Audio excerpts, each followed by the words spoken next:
There is a story people keep trying to interrupt. It begins not with thunder or commandments carved in stone, but with water, still water, waiting water. A trans girl stands in it, not asking to be remade, not asking to be forgiven, only present, only breathing, only brave enough to be seen. And Jesus stands with her, not above, not judging, not correcting, just there. And he says, I love you as you were. I love you as you are. And I will always love you as you will be. And I will always no conditions, no footnotes, no exceptions whispered under breath. This is the part where people get uncomfortable, because love without control feels like heresy to those who are taught that fear is faith. The water moves, hands lower, and for a moment, heaven is quiet enough to hear itself. Then someone runs in shouting, stop. Wrong, sin, error. Like God can be interrupted by a human opinion. And Jesus does not argue scripture. He does not raise his voice. He does not summon authority. He places a hand on the man's shoulder, a human gesture, a grounding one. You can't do this! This is wrong! This is not And he what God asks, wants. Why does this harm you? how does this interrupt your path to heaven? Close your path to heaven.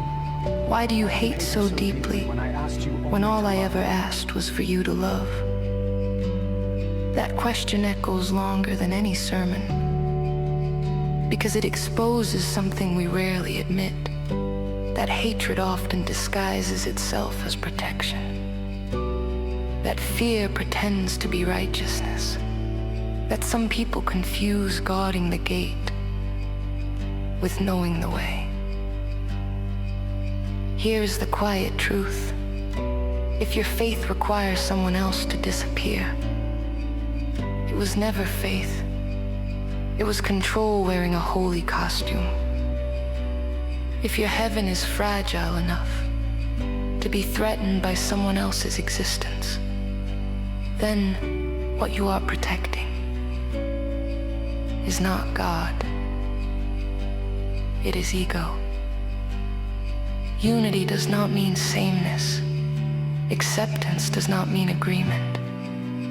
Love does not mean understanding everything. It means refusing to deny someone else's humanity because it scares you. Jesus never asked for conformity. He asked for compassion. He never said love only those who look like you, pray like you, exist comfortably within your understanding.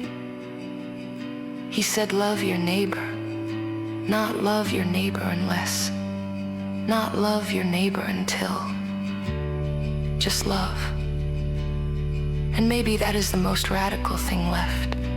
Not belief, not doctrine, but empathy that refuses to shut off when it becomes inconvenient.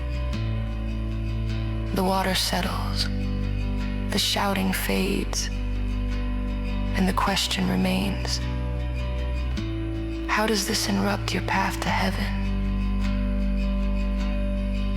Because if heaven has a door, it was never guarded by fear. It was opened by love. And maybe the path was never about being right. Maybe it was always about being kind.